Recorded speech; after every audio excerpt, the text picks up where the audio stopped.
conseguir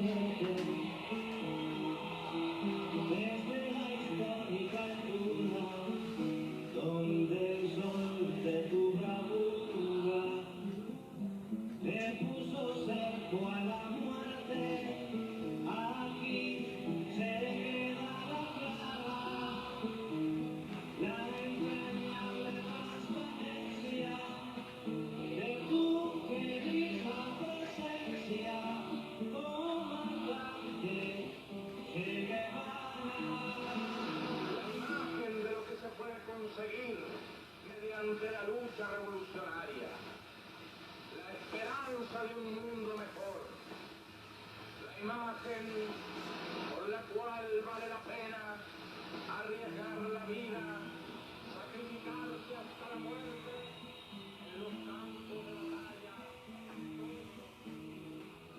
Tu mano gloriosa y fuerte sobre la historia dispara, porque es la naturaleza del imperialismo la que bestializa a los hombres, la que la convierte en fieras sedientas de sangre que están dispuestas a degollar, a asesinar, a destruir hasta la última imagen de un revolucionario, de un partidario de un régimen que haya caído bajo su bota o que luche por su libertad. Cuando todo Santa Clara se despierta para verte, aquí se queda la clara, la entrañable transparencia de tu querida presencia, comandante.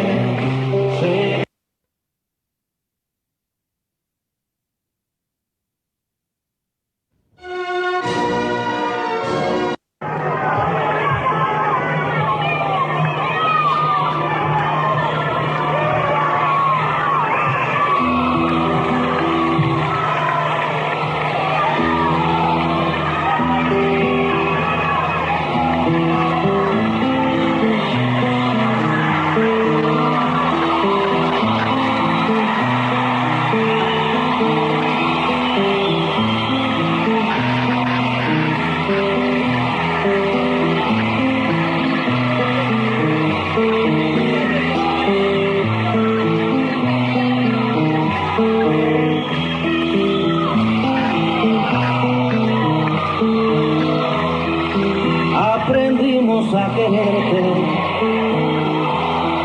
desde la histórica altura, donde el sol de tu bravura le puso cerco a la muerte. Aquí se queda la clara, la entrañable transparencia de tu querida presencia, comandante Che Guevara.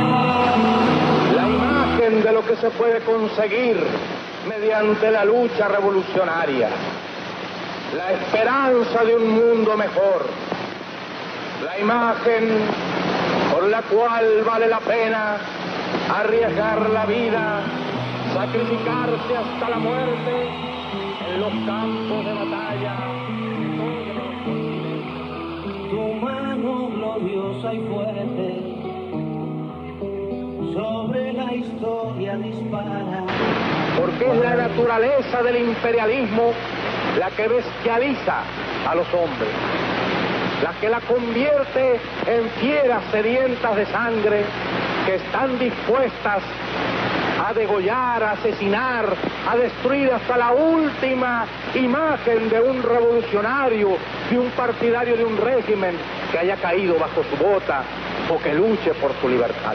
Cuando todo Santa Clara se despierta para verte, aquí se queda la clara, la entrañable transparencia de tu querida presencia, comandante Che Guevara.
imperialismo, pero ni tantito así, nada.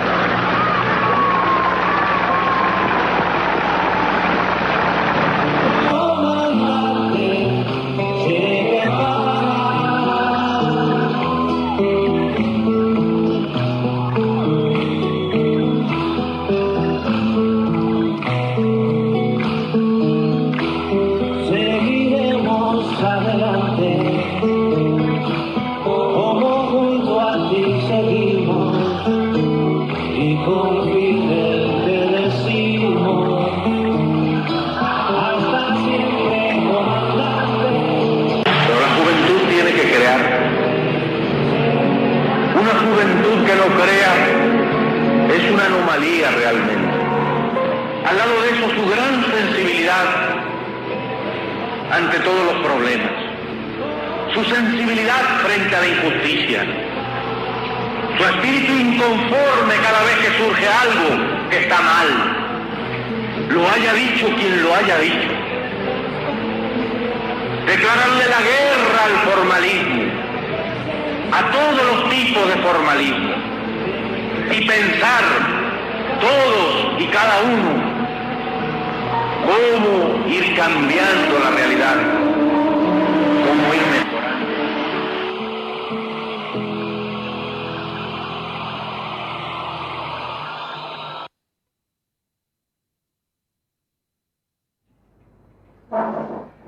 Muy bien. Buenas noches a todas las amigas y a todos los amigos que están por ahí.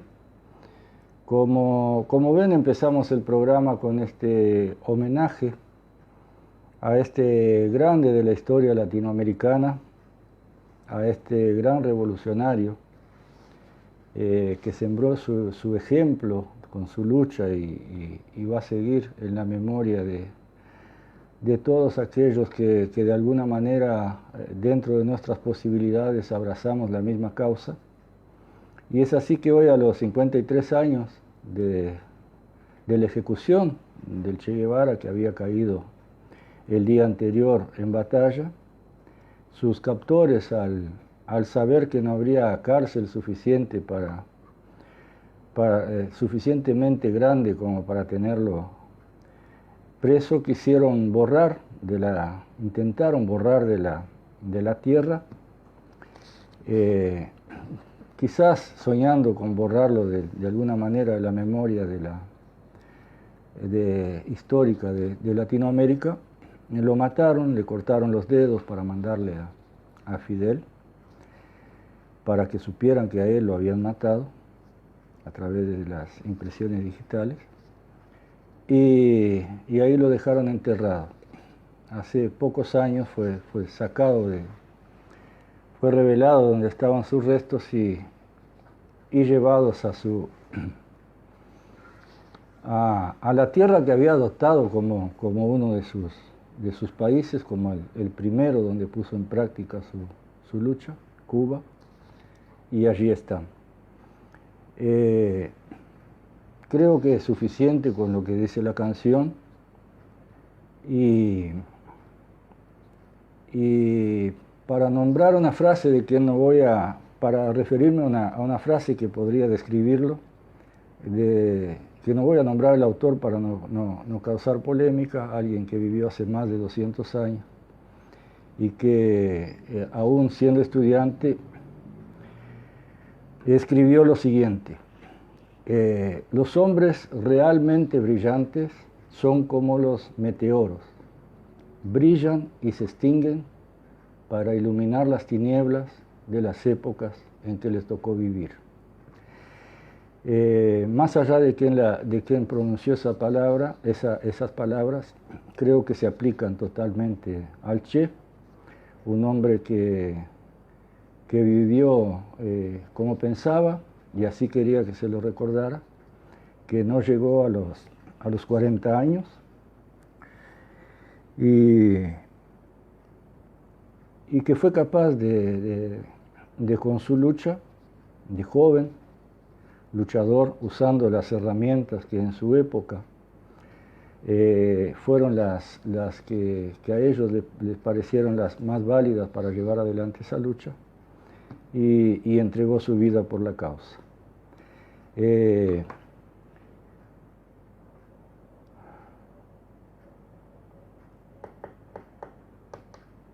Voy a hacer una pausita porque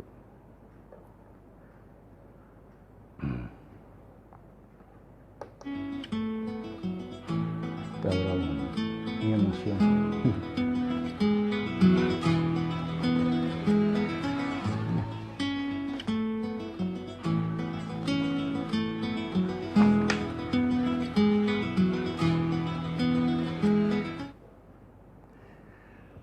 Bueno, mis amigos, perdón por la emoción. Pasemos a la temática del día para la cual los invitamos.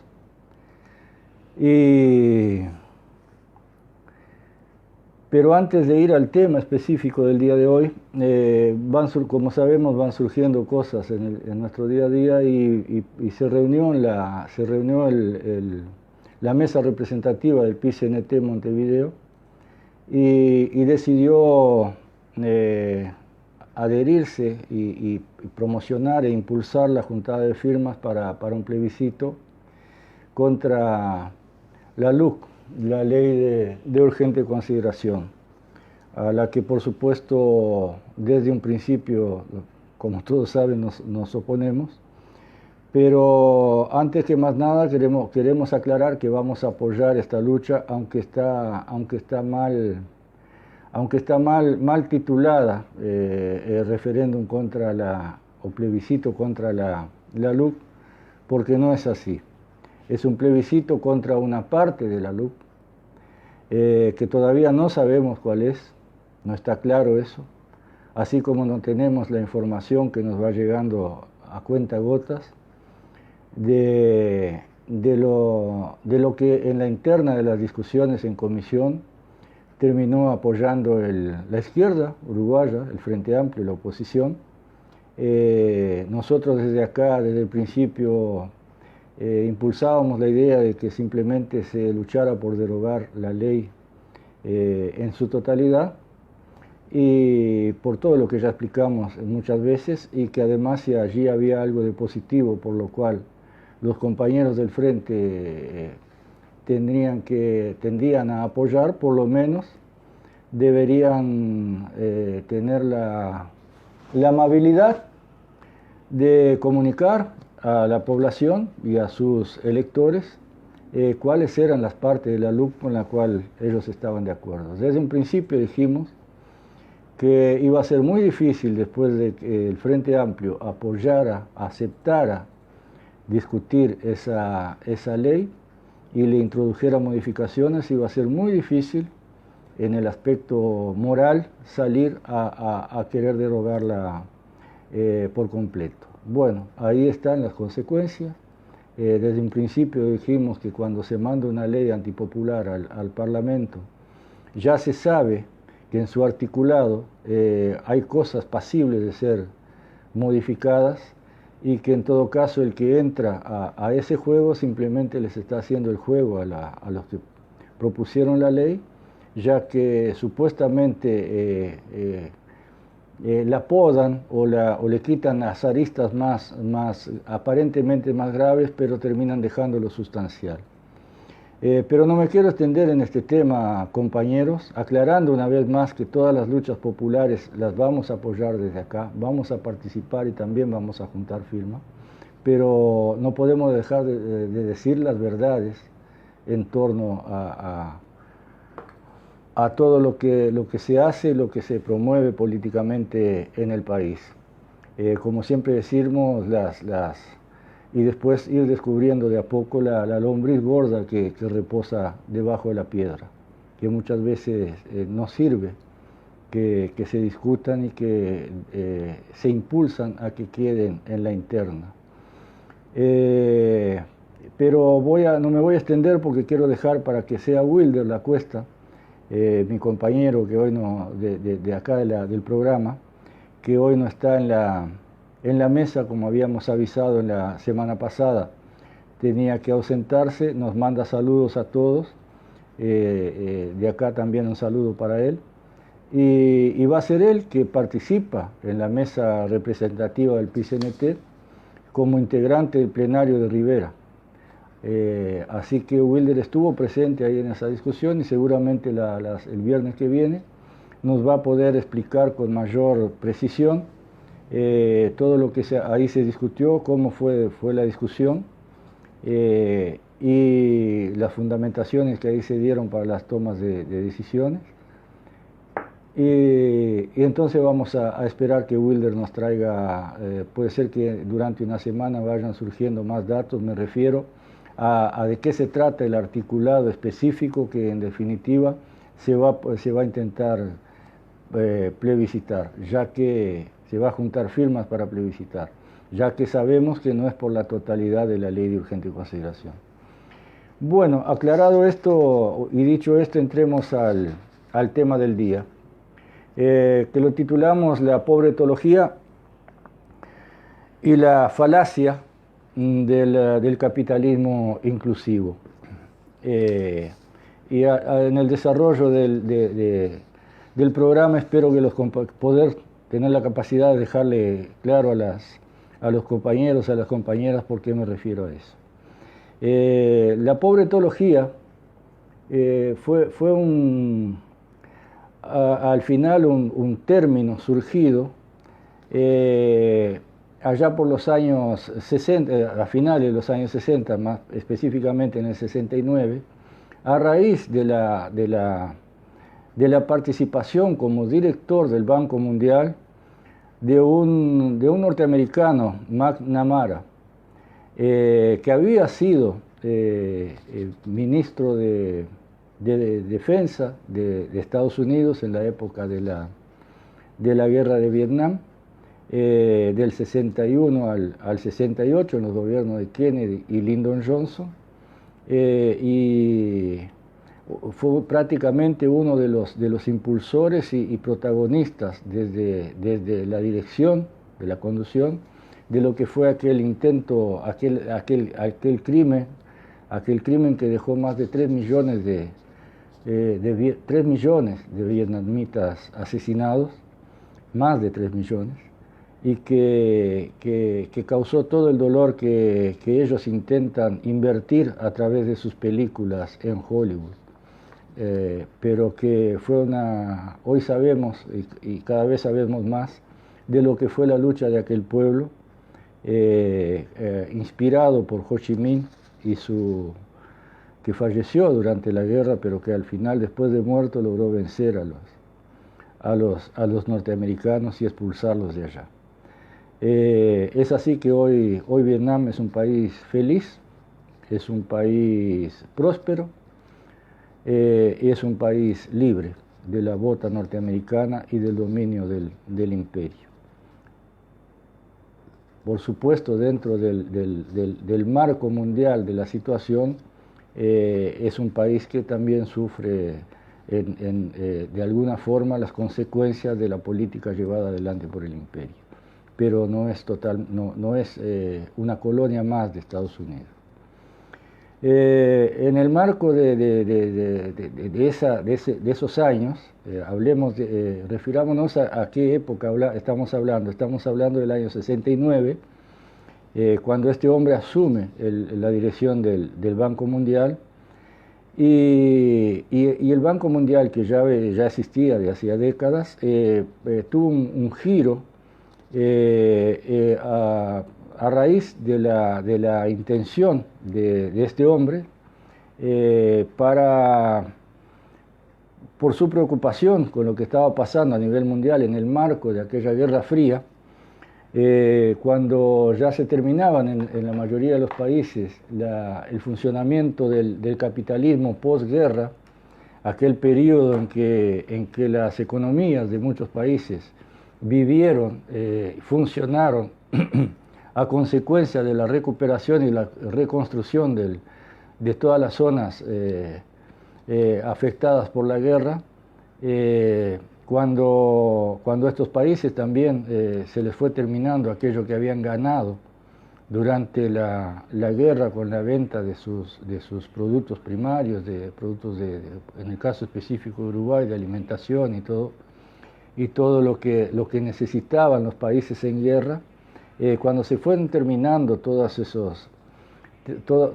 ese funcionamiento capitalista que 20 y pico de años después, en esos años, 20 y pico de años después del final de la guerra, empezó la crisis capitalista en aquel momento, en el marco, repito, de lo que fue la Guerra Fría, y entonces habían situaciones revolucionarias por todo lado. Acordémonos que estamos hablando de los años del Pachecato en Uruguay, los años en que Brasil ya venía en dictadura, desde el 64 ya tenía varios años de dictadura, y así otros países de Latinoamérica. Y, o sea, ya se empezaba a implementar por parte de Estados Unidos la situación contrarrevolucionaria, la preocupación de ellos con los brotes revolucionarios en estos países por el aumento de la crisis y la pérdida de derechos y el avance sobre la clase pobre, la clase trabajadora. Esto generaba toda una situación de rebeldía en aquel marco donde estaba el otro polo, supuestamente socialista, lo que después se llamó el socialismo real, que servía como incentivo para que los demás países tuvieran revueltas populares tendientes a situaciones revolucionarias de cambio de sistema. Es así como este hombre, preocupado con esa situación, sin oponerse a la masacre que se estaba haciendo y se iba a seguir haciendo en estos países, en la acción contrarrevolucionaria del imperio, preocupado este hombre con cómo se venía dando en aumento esto, quiso tomar medidas desde el punto de vista económico. Y fue así que desde el Banco Mundial trató de replantear la función de ese banco, utilizándolo por ser un organismo no perteneciente a un país en particular, sino perteneciente a un conjunto de países capitalistas, al igual que el FMI y todo eso, o sea, no identificado específicamente con un país, de ahí el Banco Mundial. Entonces lo instrumentó para ser usado, ya no como un banco simplemente, sino como un actor político en la escena mundial. Y fue así que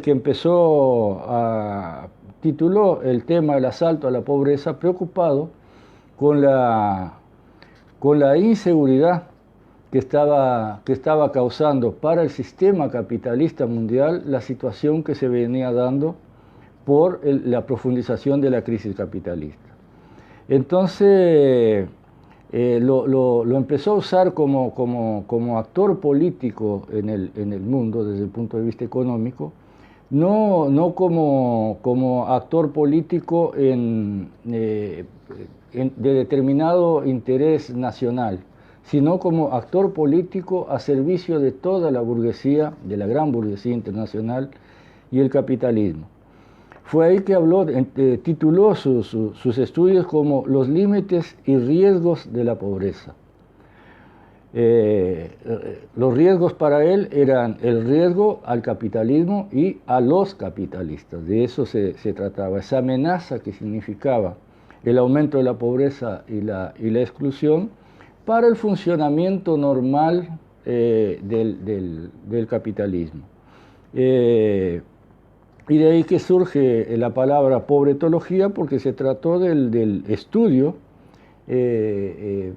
hecho por ellos de cómo operar, de cómo actuar, de cómo manejar a la pobreza, que es por supuesto una de las consecuencias inevitables del capitalismo dentro del sistema, o sea, dentro del funcionamiento del capitalismo, la generación de pobreza es natural por el propio funcionamiento. Además, es un instrumento que opera como posibilitador del propio funcionamiento del capitalismo. O sea, la pobreza permite al capitalista comprar a bajo precio la fuerza de trabajo del ser humano para obtener de ahí ganancias y acumular capital. De eso se trata el capitalismo, y de eso se trata también el miedo que tienen los capitalistas, que a través de la profundización de la pobreza, el trabajador, el pueblo en general, esa masa trabajadora, vaya tomando conciencia de cuál es su papel en todo este sistema, el sistema productivo del capitalismo, el sistema de producción capitalista. Cuál es su función en todo eso y cuál es su importancia fundamental en todo eso. Entonces, a través de ese análisis de la pobretología fue que McNamara y todos estos sus ayudantes trataron de diseñar políticas económicas para cumplir dos funciones principales. Primero, aplacar la profundización de la pobreza para que de alguna manera esa pobreza no fuera tan galopante, tan evidente como para levantar esa población a rebelarse. Y como segundo objetivo, y tal vez el más importante, dentro de ese funcionamiento estable del capitalismo, fue la implementación de la política económica del Banco Mundial hacia los países en crisis, que fue simplemente la política de préstamo, endeudamiento y dependencia de sus países. O sea, ellos a través de esos préstamos principalmente para la estructura, saneamiento, carreteras, algunos requerimientos populares también, como educación,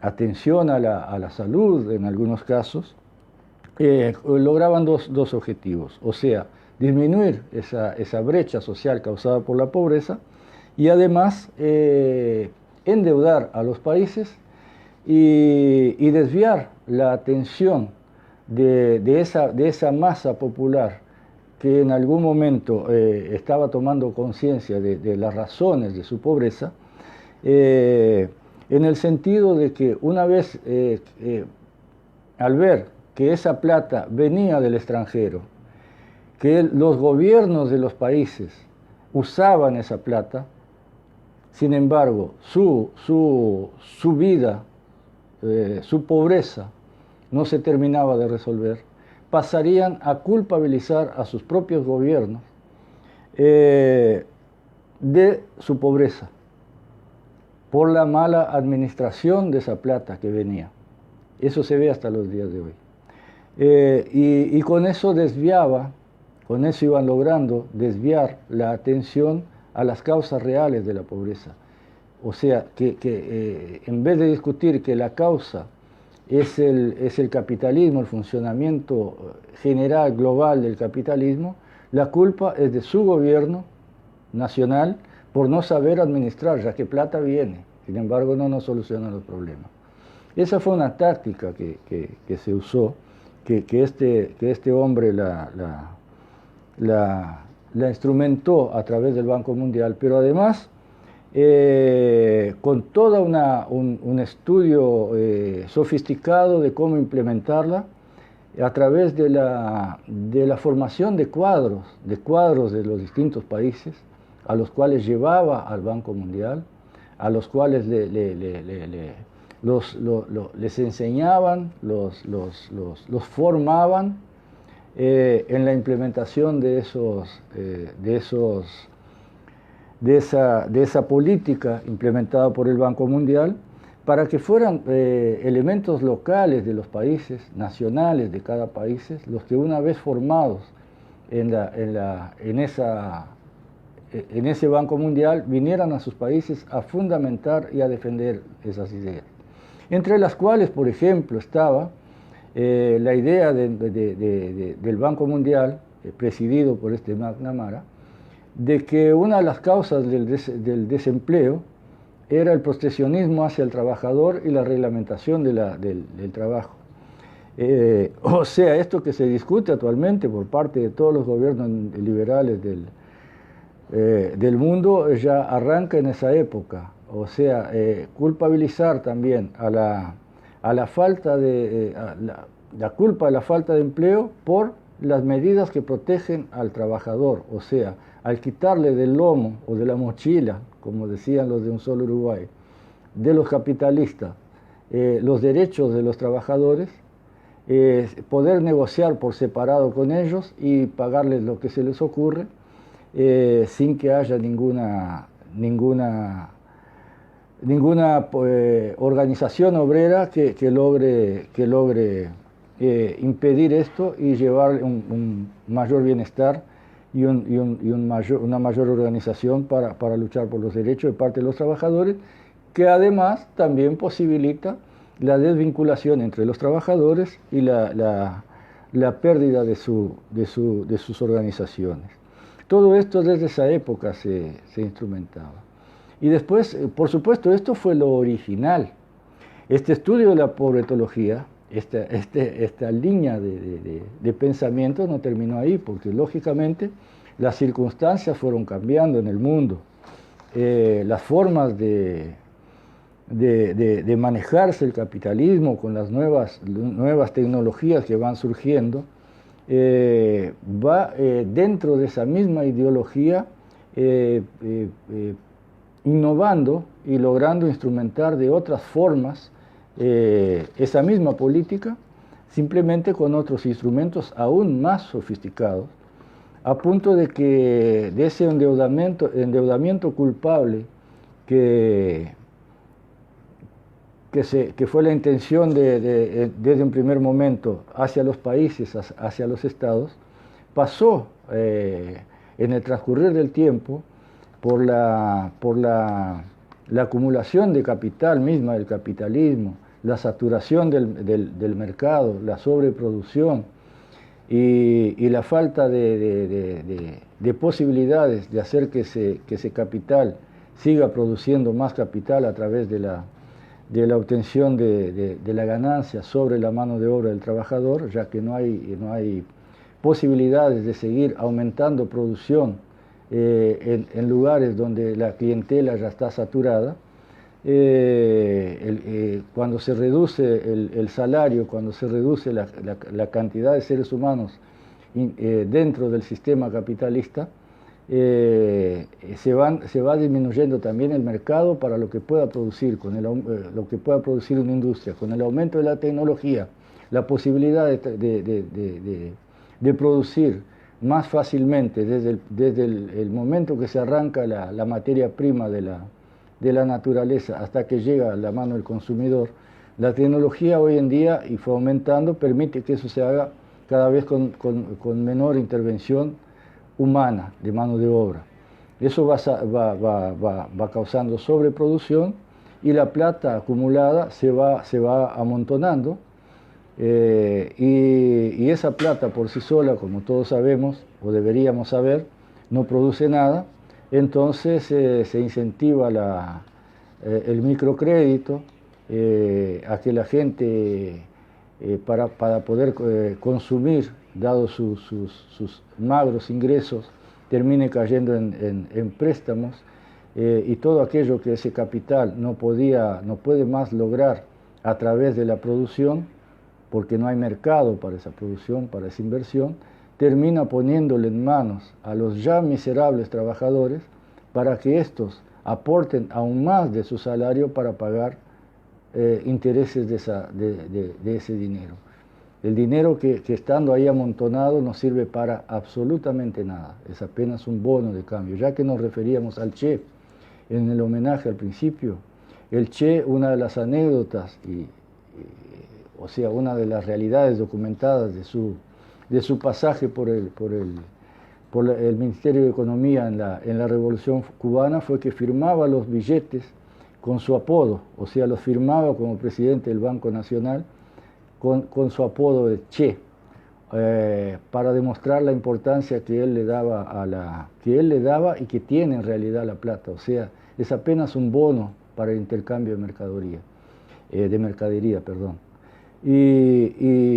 Y al ser esto, solo funciona, solo puede generar más dinero a través del trabajo, a través de lo que se le arranca al trabajador a cambio de un poco de ese bono de cambio. Lo que el trabajador produce por encima de eso es todo lo que se llama plusvalía que le va acumulando más plata. Sin el trabajo humano, sin el aporte del trabajador, no existe capitalismo. Y es uno de los grandes temores que tiene la burguesía, que el trabajador en definitiva tome conciencia plenamente de su papel dentro de la economía capitalista y asuma la postura que tiene que asumir cualquiera que sabe que sin él no funcionan las cosas. Y bueno, y es así que este trabajo de este hombre de McNamara con la pobretología y esto que parece tan sencillo, ha logrado hasta los días de hoy que, como decía yo, con nuevos aprimoramientos de esa técnica, nos podemos referir, por ejemplo, a las plataformas ahora, a Uber, a tantas otras que hay del trabajo con el incentivo de hacer pensar al trabajador que en realidad es un emprendedor que trabaja por su cuenta y que es libre y que su bienestar va a depender de su rendimiento en el trabajo. Cuando eso es otra de las falacias implementada por el sistema capitalista en los últimos años más acentuado, en el sentido de que ese trabajador, ese supuesto cuentapropista, tiene un patrón, porque tiene un cliente único, y cualquiera que trabaja por su cuenta para un único cliente en realidad tiene un patrón, no tiene un cliente, pero a la vez que lo tiene ahí rindiéndole plusvalía, ya que trabaja a comisión, lo tiene desvinculado de una patronal, lo tiene disperso y logran así, dispersando a los trabajadores y haciéndolos creer que son emprendedores y cuentapropistas, logran a la vez de concentrar su dominio, a la vez que los tienen concentrados bajo un solo patrón, una sola empresa que contrata sus servicios, el monopolio de la contratación de aquellos servicios, a la vez los tienen dispersos y rompen así la columna vertebral de la organización obrera, que es el hecho de tener contactos y sentirse como miembros de una misma empresa, como dependientes de una misma empresa, con los mismos problemas por los cuales juntándose pueden luchar. Me refiero a la lucha sindical. Los tienen separados, desvinculados y sin generar compromisos de parte de la patronal y sin generar responsabilidades de la parte de la patronal. Y así otros mecanismos que se han ido inventando, incluso para que la plata del Estado, para que el dinero, y esto es más gritante aún, una de las intenciones también del Banco Mundial, con toda su metodología para seguir implementando el funcionamiento del capitalismo, es hacer desviar, o sea, todos los fondos que recaude el Estado, ir desviándolos de alguna manera para de varias maneras para la administración privada, ya sea a través de ONGs, a través de fundaciones porque fundaciones muchas veces empresariales, supuestamente sin fines de lucro y hasta filantrópicas, cuando en realidad eso no es nada más que una gran mentira. El hecho de que esas empresas lo que gastan en esas obras supuestamente sin fines de lucro, simplemente les son descontadas a los impuestos, y eso no es nada más ni nada menos que dejar de aportar al Estado y poner esa plata directamente en manos de administración privada para los fines que sean. Por supuesto siempre son de más ganancia. Así que con todas las maniobras que se pueden hacer en ese sentido, hemos sabido de unas cuantas a lo largo del tiempo, con supuestos aportes a determinada fundación por parte de una empresa, cuando en realidad no son reales y son apenas parciales, firmados por aquellos funcionarios de esas empresas, dirigentes de esas empresas, sin fines de lucro, pero que ganan enormes salarios para trabajar en las fundaciones sin fines de lucro, ONGs sin fines de lucro, que en realidad le dan mucho lucro a las que las administran. Es otra forma de ir sacándole la participación directa del Estado dentro del funcionamiento de la economía y dejando todo en manos privadas. Así pasa en la educación. Ahora, o sea, transformar todo en la sociedad, todo el funcionamiento dentro de la sociedad, en beneficio de los empresarios privados e incluso aquellos servicios que el Estado debería brindar, lo hace tercerizando la administración de esa plata para que siga generando ganancia, en definitiva, a sus burguesías locales. Y eso lo vemos hasta los días de hoy. Y lo más triste de todos estos compañeros es que no es que lo veamos en los días de hoy en una parte del sistema político de nuestros países, sino que lo vemos a nivel general en los países, incluso dentro de lo que son las izquierdas nacionales. Han logrado con esta política, con esta sofisticada forma de ir administrando y desviando la atención del pueblo hacia las verdaderas causas de sus sufrimientos, de la injusticia social, del hambre, de la miseria, de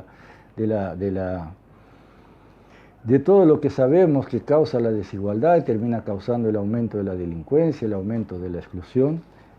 Como que se termina aceptando este funcionamiento de la sociedad, no se cuestionan las causas y simplemente las discusiones dentro de los países entre izquierda y derecha terminan siendo, como decíamos cuando narramos las intenciones del Banco Mundial, terminan siendo en torno a la administración del sistema y no a la existencia o validez del sistema o no.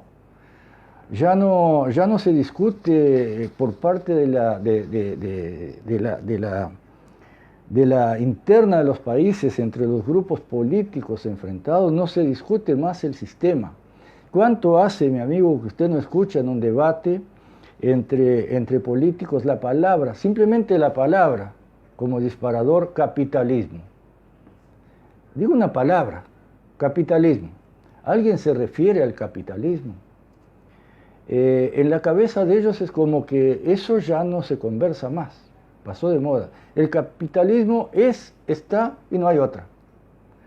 Es así que vemos que va un presidente de la ARU a decir que la desigualdad entre los ingresos es natural y está bien que así sea, y más que una actitud plañidera por parte de la dirigencia de izquierda, no, plañidera, quiero decir llorona, por parte de la dirigencia de izquierda en el país, no se ve. O sea, protestan, dicen que es horrible, que está mal, pero no dicen por qué.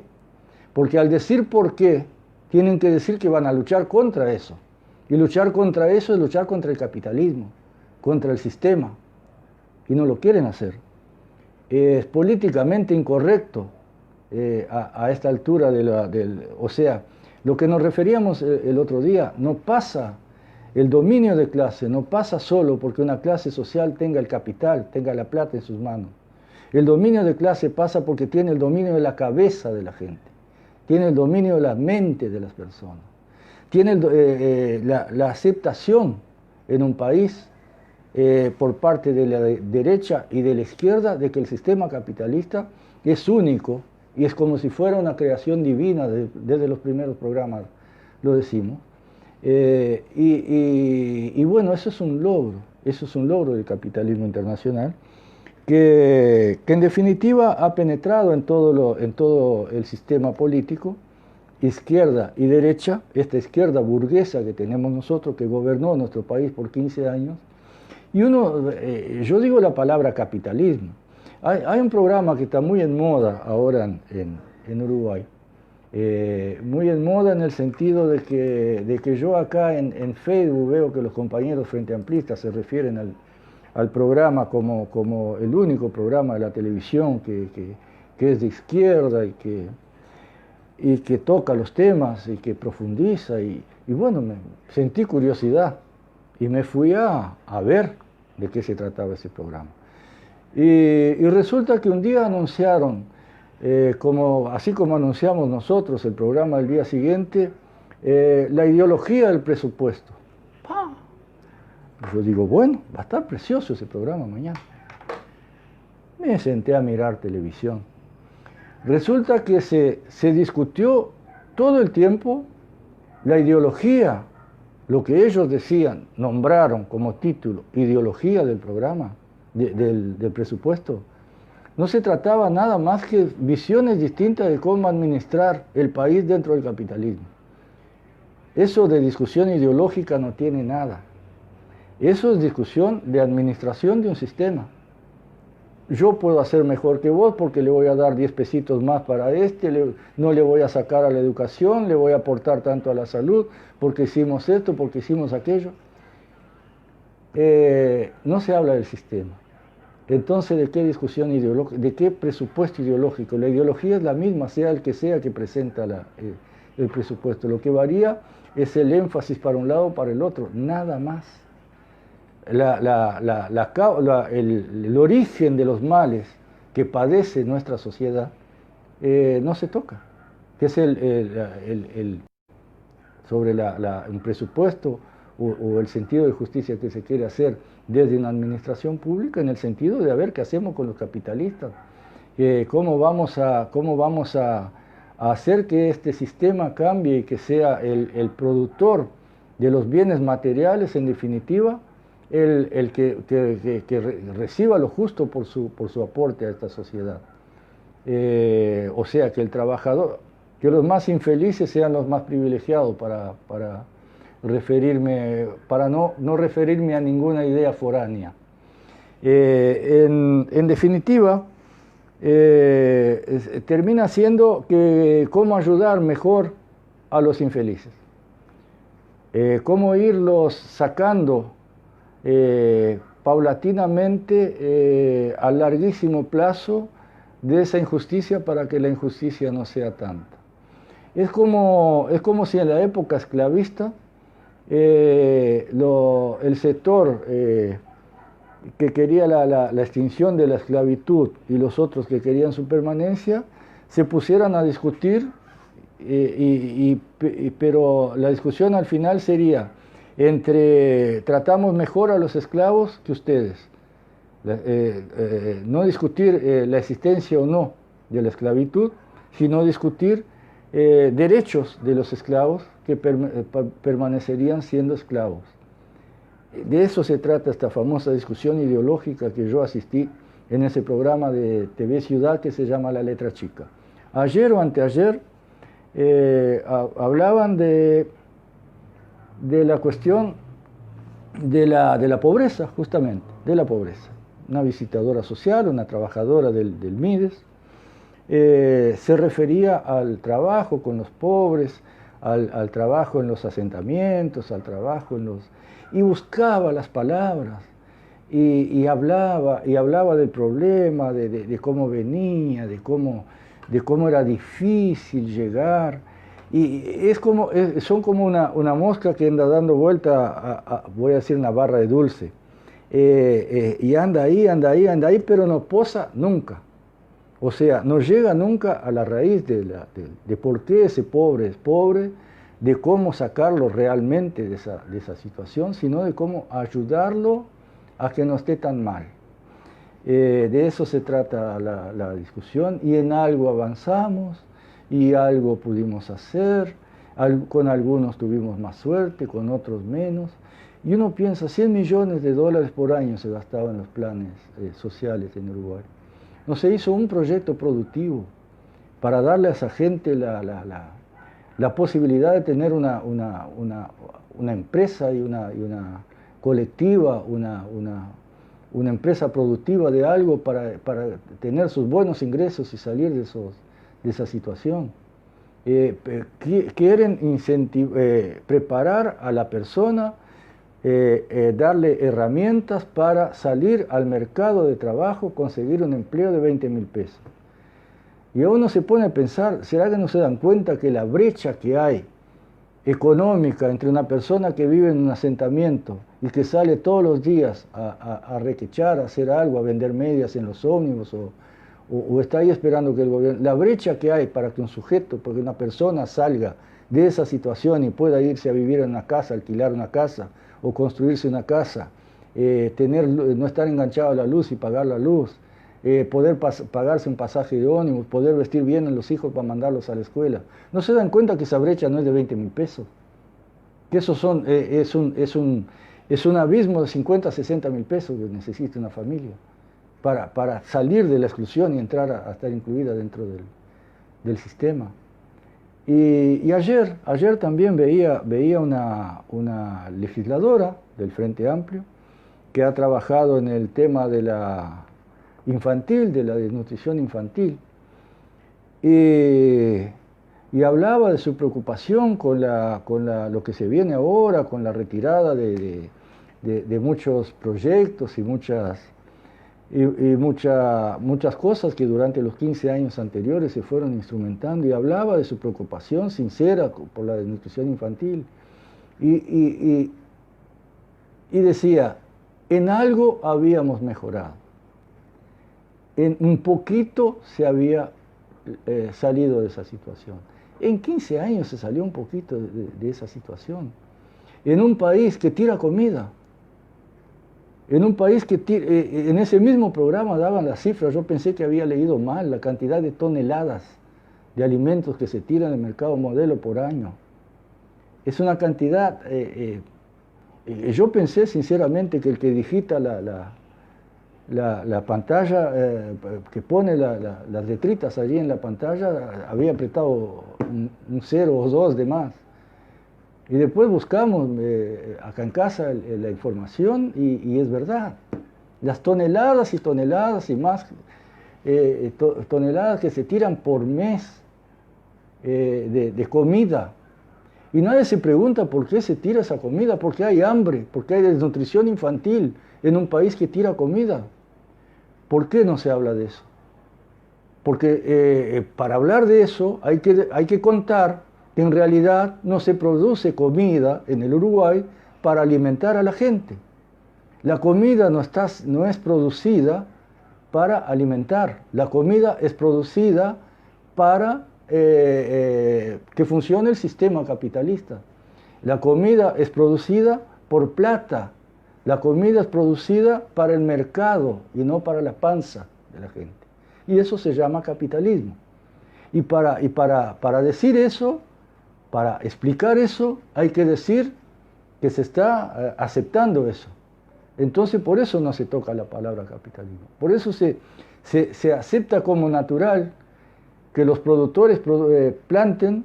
Yo no estoy culpando a los productores, ellos también son víctimas, los pequeños productores, del sistema. Ellos traen su mercancía al mercado, los intermediarios la compran y tiran lo que no pueden vender. se pudre esa comida. Mientras están dando una banana partida en 4 pedazos a los niños en las escuelas, en la merienda. O sea, con una banana comen 4 gurises. Yo he visto testimonios, he escuchado testimonios de un montón de gente de cómo se está viniendo toda la alimentación escolar abajo. Y se tira comida, bueno, pero no se toca la raíz del asunto.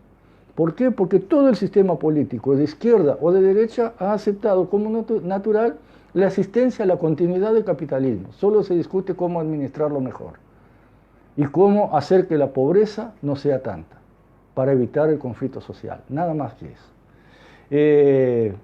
Como última cosa, hoy estaba leyendo que el Banco Mundial ahora es presidido por un coreano. Este coreano, Jin Yong-kim, un coreano estadounidense, nacionalizado estadounidense. ¿Y sabe cuál es el proyecto que tiene? La propuesta el año pasado salió del Banco Mundial, la reducción de la pobreza.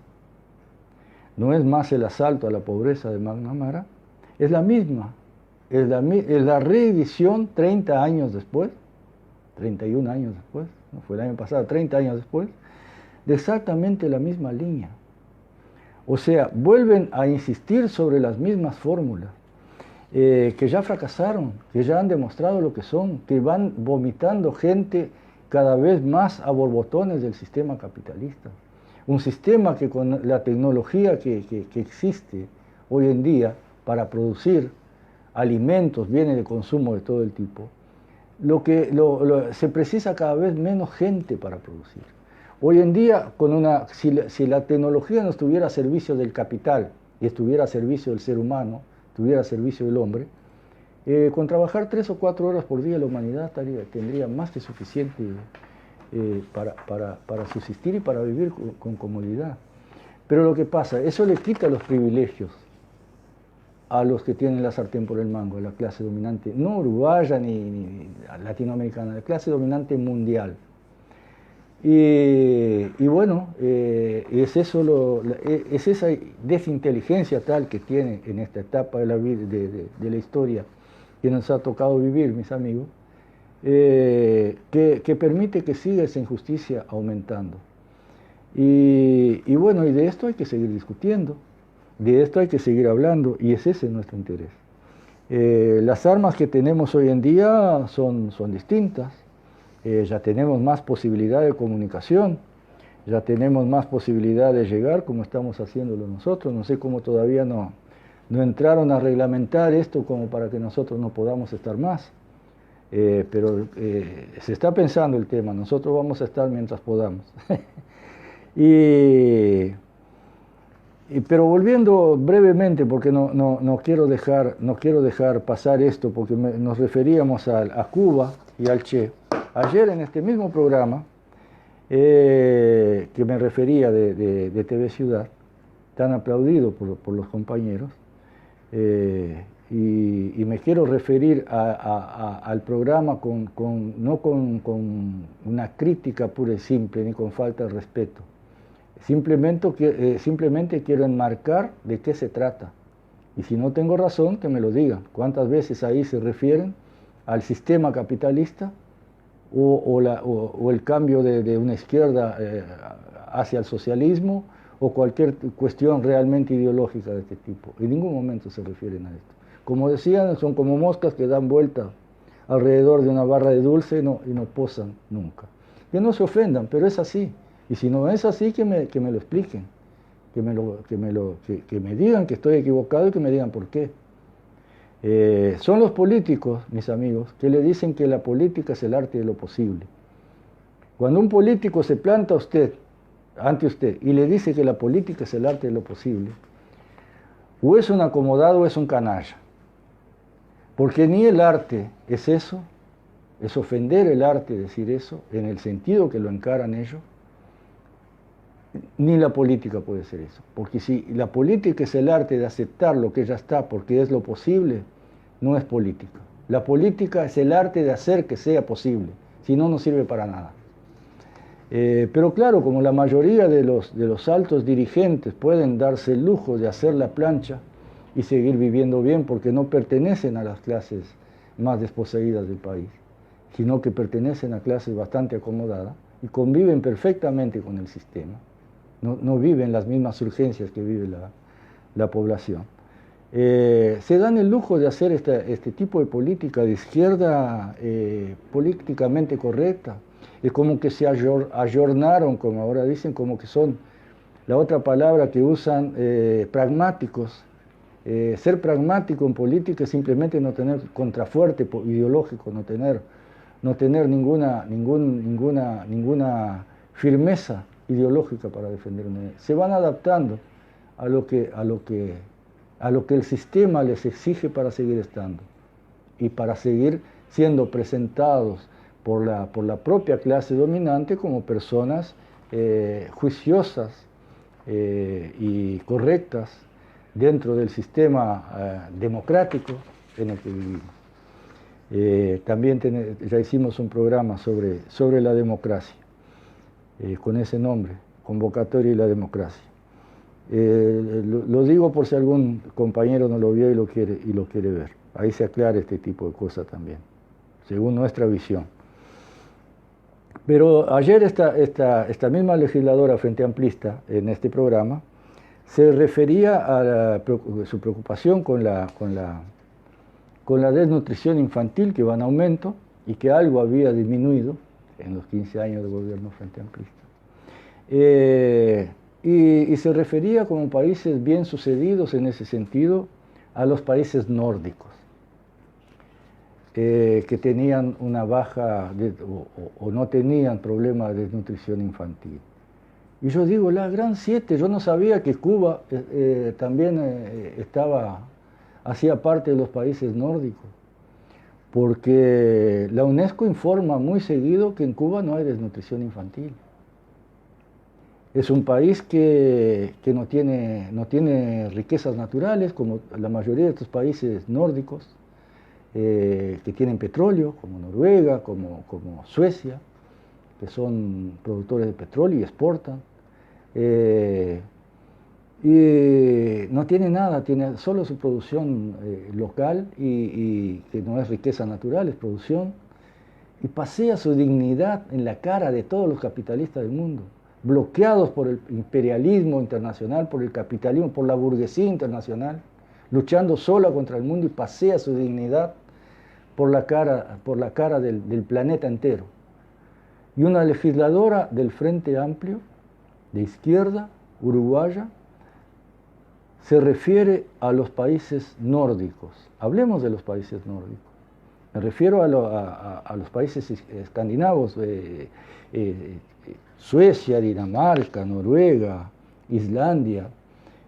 Son países que hacen unos gobiernos capitalistas bien sucedidos, que ellos, una mezcla de progresismo y muy inteligente, muy bien implementado, que realmente le brinda bienestar, un estado de bienestar a su población. Pero veamos cómo funciona esto. Porque resulta que estos países han logrado esto haciendo una depredación total de sus riquezas naturales en pocos años. Es así que salieron las papeleras, por ejemplo, porque ya no les es más rentable producir, plantar y sacar producción en sus propios países, por lo caro que les sale lograr que esas tierras que las depredaron, que las exterminaron, su productividad con la forestación, salen a estos países a hacer la forestación, en planes que vienen desde la época del papá de este impresentable que nos gobierna hoy, con la cuestión de la forestación en Uruguay. Y ahora vienen a producir pasta de celulosa acá, aprovechando además todos los beneficios que le da el país a los inversores internacionales, no sé cuántos años sin pagar impuestos, todo lo que ya sabemos, el armado de la infraestructura, como lo van a hacer ahora con la nueva papelera que se va a instalar, y gastos del país para que ellos funcionen bien, y salen por el mundo digamos que viven bien tirando bosta en otro lado, para usar palabras más sencillas. No quiero ser como Serrat, que dice van a cagar a casa de otra gente. Bueno, pero ya lo dije, eso es lo que hacen. Viven bien en sus países, tienen un altísimo nivel de consumo. Hoy leía, los estudios demuestran que esa gente consume, si todo el planeta, si todas las personas del planeta tuvieran el mismo nivel de consumo que tiene esa gente, para que su mercado interno funcione, necesitaríamos entre 3 y 5 planetas para soportar eso. O sea, la población mundial hoy, si consumiera al mismo nivel que consumen en todo sentido los países nórdicos, tendríamos que tener entre 3 y 5 planetas para soportar no solo la producción, sino la contaminación, la depredación ambiental causada por eso. Y así van viviendo, y así aparentemente están bien sucedidos. Yo me acuerdo que eso pasaba con España.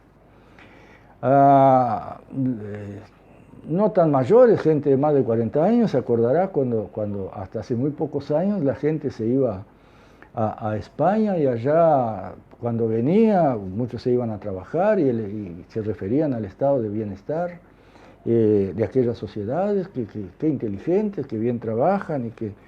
¿Y qué pasaba en esa época? ¿De dónde salía eso? Salía de acá, salía de la Argentina menemista. Salían de la compra y la transformación en chatarra de las empresas públicas argentinas y en otros lugares del mundo.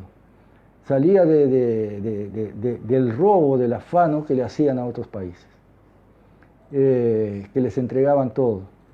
¿Se terminó esto? ¿Dónde está España? Con gente parada, como dicen ellos, desempleadas, gente siendo expulsada de sus casas por no poder pagar los créditos que en aquel maravilloso estado de bienestar les daban, todo ficticio, todo en el aire, todo mentira. El capitalismo ya no da más respuestas a la humanidad, no tiene cómo darla. Circunstancialmente, por razones locales, por coyunturas, puede estar un país u otro viviendo bien por 10, 20, 30 años, pero el sistema en sí ya no funciona más. Ya no tiene cómo dar cabida a toda la humanidad en la Tierra. Y mientras se siga sin discutir estos temas, vamos a seguir aumentando esta desigualdad, esta exclusión de gente, esta expulsión de gente del sistema social actual. No me quiero extender, ya me pasé un poquito de la hora, no tanto como otros días, pero estoy solo. Y bueno, espero que haya sido de algún provecho este programa. Seguramente me quedaron muchas cosas en el tintero. Cuando está Wilder, él va diciendo cosas que me van dando pie o haciéndome acordar de cosas para decir. Estando solo, no tengo la posibilidad de interrumpir al compañero Wilder y hablar. Entonces traté de armar lo mejor que pude el programa. Y espero que haya quedado más o menos claro de lo que nos referimos, programa a programa acá, cuando criticamos la falta de discusión y el posicionamiento de una izquierda actual en Uruguay, que la pequeña diferencia que tiene con la derecha, con esta derecha salvaje que ahora nos gobierna, pequeña diferencia en el sentido global, en el sentido individual de cada persona que le puede tener un plato de comida o no, puede ir a estudiar a Montevideo desde el interior o no, es su vida, sabemos que es así.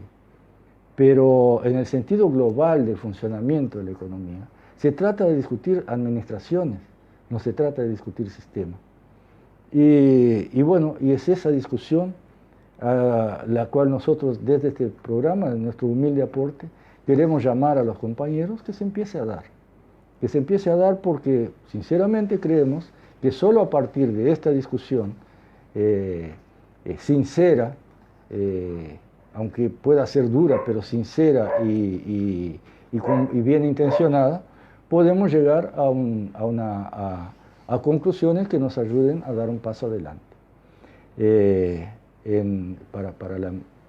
para mejorar la vida y la comprensión de todo nuestro pueblo, de cómo funcionan las cosas y por qué ocurren las cosas que ocurren. Me despido entonces con una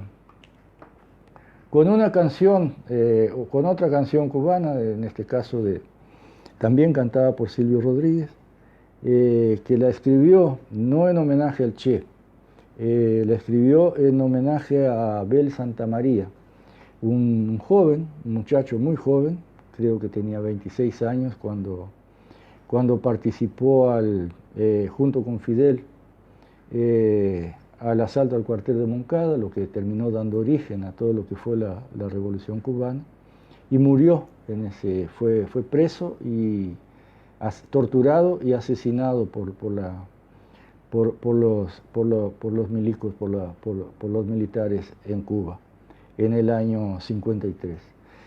Muchos compañeros creen que esa canción, que se llama La canción del elegido, fue escrita para el Che, pero podría haber sido escrita para el Che, podría haber sido escrita para Frank País, para el otro joven con 22 años que fue asesinado en la calle, en Cuba también en esos años de la Revolución, y que fue fundamental en aquella lucha revolucionaria, organizando desde la zona urbana la ayuda para la guerrilla en Sierra Maestra. Raúl Pujol, el que lo acompañaba el día que lo asesinaron, podría haber sido escrita para cualquier uno de ellos, podría haber sido escrita para Liberarse, y para Susana Pinto, para cualquier otro, para todos esos jóvenes que murieron también en la guerrilla uruguaya en aquellos años. O sea, es una canción que fue escrita para este muchacho, para este joven estudiante y trabajador Abel Santamaría y revolucionario, pero que se aplica, como decía, como homenaje a cualquiera de estos luchadores. Así que con esta canción nos vamos a despedir en el día de hoy. Quiero ver si la localizo acá.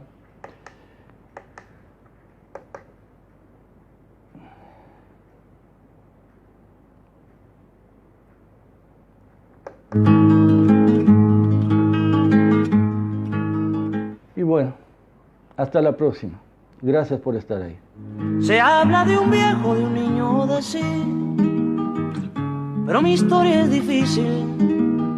No voy a hablarles de un hombre común. Haré la historia de un ser de otro mundo, de un animal de galaxia.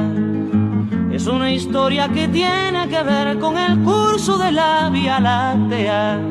Es una historia enterrada, es sobre un ser de la nada.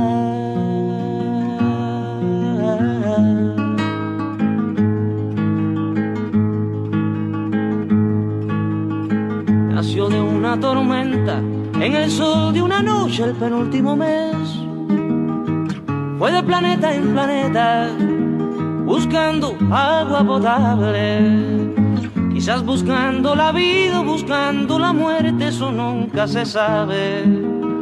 Quizás buscando siluetas o algo semejante que fuera adorable, o por lo menos querible, besable, amable.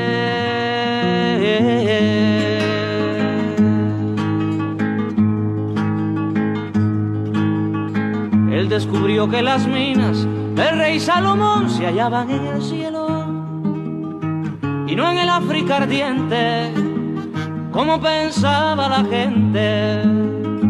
pero las piedras son frías y le interesaban calor y alegrías. Las joyas no tenían alma, solo eran espejos, colores brillantes. Y al fin bajó hacia la guerra, perdón, quise decir a la tierra.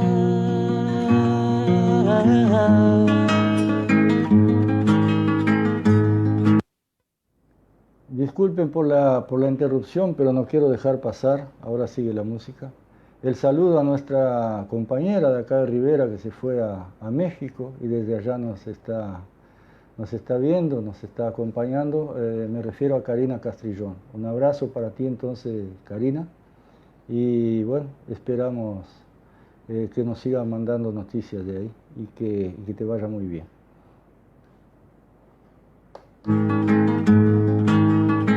Supo la historia de un golpe, sintió en su cabeza cristales molidos y comprendió que la guerra era la paz del futuro. Lo más terrible se aprende enseguida y lo hermoso nos cuesta la vida.